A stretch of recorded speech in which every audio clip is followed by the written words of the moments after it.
अथ श्री साई सच्चरित अध्याय 13। श्री गणेशाय नमः। श्री सरस्वत्यै नमः। श्री गुरुभ्यो नमः। श्री कुलदेवतायै नमः। श्री सीतारामचंद्राभ्याम नमः। श्री सद्गुरु साईनाथाय नमः।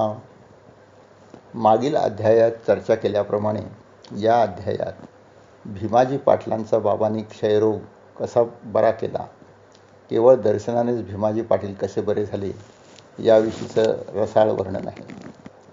सुरुवातीला हेमाडपंत तत्वज्ञान सांगतात. ते म्हणतात की बाबांचे बोल हे नेहमी अर्थपूर्ण व गहन असत. ते कधीही फोल होत नसत. बाबा म्हणत की जे काही देवाने आपल्याला दिलेलं आहे त्यातच तृप्त राहावं.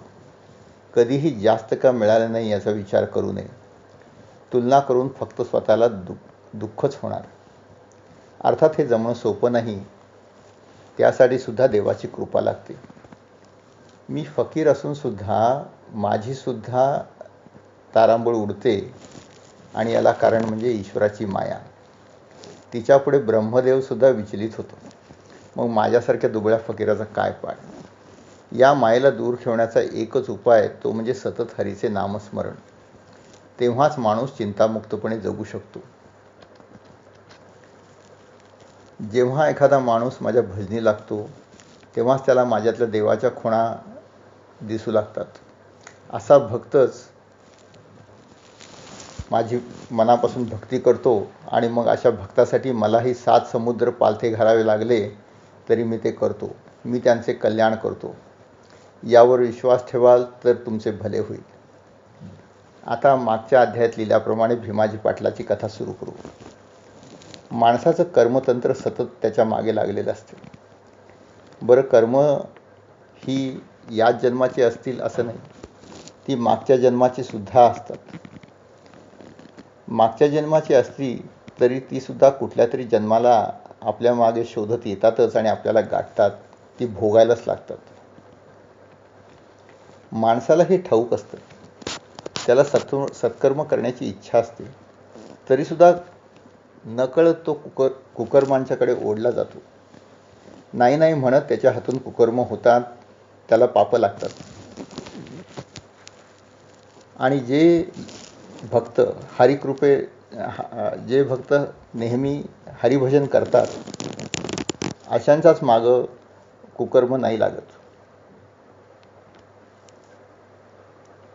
साईचरित्र वाचावं याचं कारण हेच आहे. कारण ते गंगेप्रमाणे पवित्र आहे.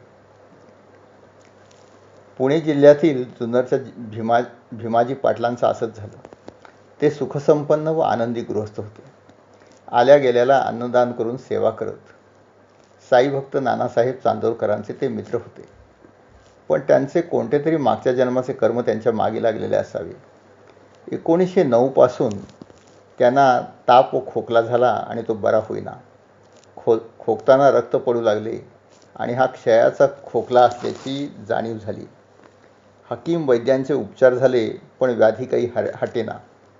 पाटील अशक्त, हतबल व निराश झाले. व्याधी वाढत चालली आणि त्यांच्या जीवाची आशा सुटत चालली. पुढचे मरण दिसू लागले. थकावट वाढत चालली आणि पाटील पूर्णपणे निराश झाले. देवदेवस्की नवस सर्व करून झाले पण काही बरे वाटेना. विचार करून पाटलांची मती गुंग झाली. काय चुकले हे त्यांना कळे नाही. आपण एवढी सत्कर्म केली पण कुठलं पाप मागे लागले हे समजण्याच्या पलीकडचेच होते. देवाची लीला अगाध आहे. आपल्या मागं का दुःख लागावीत याची पाटील जशी वंचना करू लागले तशी देवाच्या कृपेनं पाटलांना नानासाहेब चांदोरकरांना पत्र लिहिण्याची बुद्धी झाली आणि तिथूनच त्यांचे दैव पालटले. पाटलांनी पूर्ण आजाराची कहाणी लिहून नानासाहेबांना पत्राने कळवली आणि त्याच्यावर उपाय सुचवण्याची इच्छा व्यक्त केली. नानासाहेबांनी पत्र वाचले. भीमाजी पाटलांसारख्या एका चांगल्या माणसाचे दुर्दैव बघून तेही खिन्न झाले आणि त्यांना उलटपत्री शिर्डीला बोलवले आणि साईबाबांचे ताबडतोब दर्शन घ्यायला सांगितले.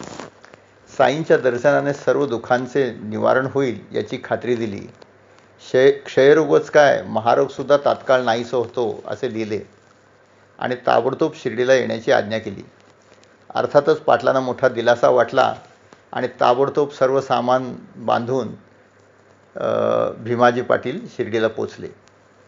भीमाजी पाटलांच्या अंगात ताकद नव्हती म्हणून त्यांना धरून मशिदीत साईबाबांच्या समोर तिघाचौघांनी घेऊन आणले. त्यांना पाहता साईनाथ महाराजांनी म्हटले, श्यामा, हे किती चोर माझ्या पायावर आणून घालशील? असं वाटतं की बाबांनी त्यांना चोर हे त्यांच्या मागच्या जन्मांच्या कृत्यावरून म्हटले असावे, कारण बाबांचे बोल म्हणजे ईश्वराचा शब्द, तो खोटा असणं शक्य नाही.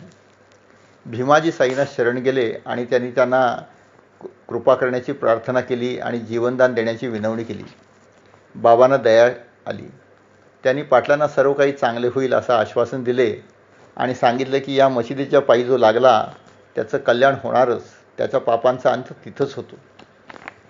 त्यानंतर ताबडतोब भीमाजी पाटलांना थोडीफार तब्येतीची सुधारणा झाल्यासारखे वाटू लागले. साईबाबांनी त्यांना तेथे भीमाबाई नावाच्या महिला होत्या त्यांच्याकडे राहण्याची आज्ञा केली आणि दुखण्याचा अंत लवकर होईल असा आशीर्वाद दिला. त्या क्षणापासूनच पाटलांच्या रक्ताच्या गुळण्या कमी झाल्या, रोगाची लक्षणं मावळत चालली आणि त्यांना हुशारी वाटू लागली. बाबांच्या केवळ दर्शनानंच आपण व्याधियुक्त होणार असा आत्मविश्वास त्यांचा जागृत झाला. मशिदीच्या पायी लागलेला बरा होणार असे बाबांनी म्हटलेच आहे.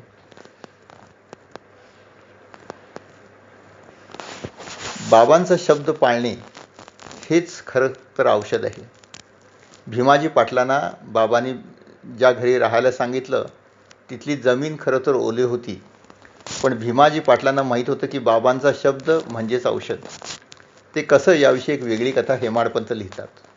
बाळाशिंपी नावाचा एक भक्त होता आणि त्याला हिवताप झाला. त्याने सर्व डॉक्टर केले पण तो काही बरा होईना. मग त्याने महाराजांना बरं करण्याची प्रार्थना केली. महाराजांनी त्यांना एक वेगळाच उपाय सांगितला. लक्ष्मी मातेच्या देवळाजवळ काळ्या कुत्र्याला दहीभात खायला घाल, मग बरा होशील असे म्हणाले. हा उपाय आचाट असल्यामुळे बाळाशिंपीच्या मनात शंका येऊ लागल्या. दहीभात घरी तयार असेल का, काळा कुत्रा मिळेल का, तो देवळाजवळ येईल का वगैरे शंकांनी त्याचं मन युक्त झालं. शेवटी त्याने बाबांची आज्ञा म्हणून तो घरी गेला तर तिथं त्याला दहीभात मिळाला. तो कालवून तो घेऊन आला आणि लक्ष्मी मातेच्या देवळाजवळ गेला आणि आश्चर्य म्हणजे तिथे काळा कुत्रा जणू त्याची वाटच बघत होता. मग बाळाच्या शंका मिटल्या. त्या कुत्र्यानं दहीभात खाल्ला आणि बाळा बरा झाला. यावरून लक्षात येईल की बाबांचे आज्ञा म्हणजे पुढच्या सर्व घटनांची त्यांनी नियोजन करून केलेलीच आज्ञा असते. असेच अनुभव इतरांनाही आलेले आहेत. श्रीमंत बुटींना शिर्डीत असताना जुलाब उलट्या होऊ लागले आणि फारच अशक्तपणा आला. बाबांच्या कानी वारता जाताच त्यांनी बुटींना समोर बोलावून घेतले आणि म्हणाले, खबरदार, आतापासून जुलाब वांती बंद झाली पाहिजे. त्या दिवसापासून त्यांचे आजार बरे झाले. तसेच एकदा त्यांना वाख्याचा आजार झाला आणि उलट्या होऊ लागल्या. डॉक्टर पिल्लेंनी त्यांची औषधं त्यांना दिली पण काही उपयोग होईना. शेवटी डॉक्टर पिल्ले बाबांच्याकडे आले आणि त्यांना विचारू लागले की बुटीसाहेबांना चहा द्यावी की कॉफी. बाबांनी त्यांना सांगितले की त्याची काही गरज नाही, तुम्ही त्याला तरण द्या. दूध, बदाम, अक्रोड, पिस्ते याचं तरण बनवायला सांगितलं. पिल्ले डॉक्टरांना हा उपाय पटणारा नव्हता, पण बाबांची आज्ञा मोडण्याची कोणाची प्राज्ञाच नव्हती. त्यांनी ते तरण बुटींना दिलं आणि अर्थात बुटी बरे झाले. बाबांचे शब्द सामूहिक होते. आळंदीचे एक स्वामी होते. त्यांना काही कानाची व्याधी होती, त्यामुळे त्यांची मनःशांती हरपली होती. झोप येईना आणि ऑपरेशन करण्याची जरुरी दिसू लागली. ते अस्वस्थ झाले. कानाला ठणका होता आणि त्यांना ऑपरेशनची भीती वाटत होती. शेवटी त्यांनी शिर्डीचा रस्ता धरला. तिथे जाऊन बाबांचे पाय धरले व त्यांना बरे करण्याची गळ घातली. बाबांनी उदीप्रसाद देऊन अल्ला भला करेगा म्हटले. ते परत आले. तो कानाचा ठणका थांबला. थोडीशी सूज दिसत होती आणि ऑपरेशन करायला लागतं काय अशी अजूनही थोडी शंका होती. पण ते जेव्हा डॉक्टरकडे गेले तेव्हा त्यांनी पुन्हा बाबांचा धावा केला तर डॉक्टरने त्यांना सांगितले की सूज केव्हाच उतरली आहे आणि मग शस्त्रक्रियेची काही गरजही राहिली नाही. बाबांना भक्तावर संकट असल्याची प्रार्थना करावी लागत नसे. त्यांचे भक्तांच्याकडे लक्ष असतेच. सभामंडप बनवताना काकासाहेब महाजनींना मोडशीचा त्रास होऊ लागला, जुलाब होऊ लागले. पण त्यांची श्रद्धा होती की बाबांना हे सगळं माहितीच आहे, मी कशाला बरं करण्याची प्रार्थना करू, ते मला बरं करणारच. त्यामुळे त्यांनी बाबांना काही सांगितलं नाही. शेवटी जुलाब वाढू लागले तेव्हा त्यांनी कोपऱ्यात एक पाण्याचा तांब्या ठेवला. पोटात कळ आली की तांब्या घेऊन ते जात आणि परत येत. बाबा हे पाहत होते. शेवटी जेव्हा कामाची सुरुवात झाली आणि मजूर जमीन खणू लागले तेव्हा बाबांनी आरडाओरडा शिव्याशाप चालू केले. बाबांनीच मी लेंडीबागेतून परत आलो की काम सुरू करा असं म्हटले होते, तेव्हा ते कशासाठी संतापले कोणाला कळेना. रागाने सटका घेऊन ते मजुरांच्याकडे धावले आणि मार नको म्हणून मजूर पळू लागले. त्यातल्या कोणाची तरी भुईमुगाची दाणे असलेली पिशवी खाली पडली असावी, ती घेऊन साफ करून त्यांनी काकांना खायला सांगितले. त्याचबरोबर त्यांना ते शिव्याही देत होते. मग खाऊन झाल्यानंतर त्यांनी त्यांना झारीतून पाणी प्यायला लावले आणि म्हणाले की जा, आता तुझा आजार संपला. आणि आश्चर्य म्हणजे तेव्हापासून काकांचा आजार संपला. हारदा गावचे दत्तोपंत म्हणून पोटशुळाचे रोगी होते. 14 वर्षे त्यांना त्रास होता. बाबांकडे गेले. बाबांना त्यांनी व्यथा सांगितली, करुणा भाकली आणि त्यांच्यावर बाबांची दया झाली. 15 दिवस बाबांनी त्यांना शिर्डीत ठेवून घेतली आणि त्यांचा आजारी थांबला. आता परत भीमाजी पाटलांच्या कथेकडे वळू. भीमाजी पाटील बाबांनी सांगितलेल्या घरी राहू लागले आणि तिथल्या ओल्या जमिनीवर ते झोपू लागले. त्यांनी त्याच्यावरच गोण पांघरून टाकले आणि त्यावर ते झोपू लागले. बाबांनी औषध सांगितले तेव्हा कशाला प्रश्न विचारायचे, त्याची काही गरज नाही हे त्यांना माहीत होते. त्यांना झोप लागली. स्वप्नात बालपणीचे पंतोजी आले आणि ते त्यांना छडीने मारू लागले. पाठ अगदी फोडून काढली. एक सवाई पाठ व्हावी म्हणून ते बडवत होते. सवाई अशी होती, जीस गमे पद अन्य गृही ठेविले जरी सर्प शिरी, वाक्य जिसे दुर्लभ ज्यापरी दुर्मिळ ते धन लोभी करी, कांत समागम तेच गमे सुख पर्व नसे जरी वित्त घरी, शांत मने निज कांत मते करी कृत्य सती जनी तीच खरी. हे पाठ व्हावे म्हणून स्वप्नात त्यांनी भरपूर मार खाल्ला. त्यानंतर एक दुसरं स्वप्न पडले. त्यात एक गृहस्थ वरवंटा घेऊन त्यांच्या छातीवर बसला आणि छाती वरवंट्याने चांगली रगडली.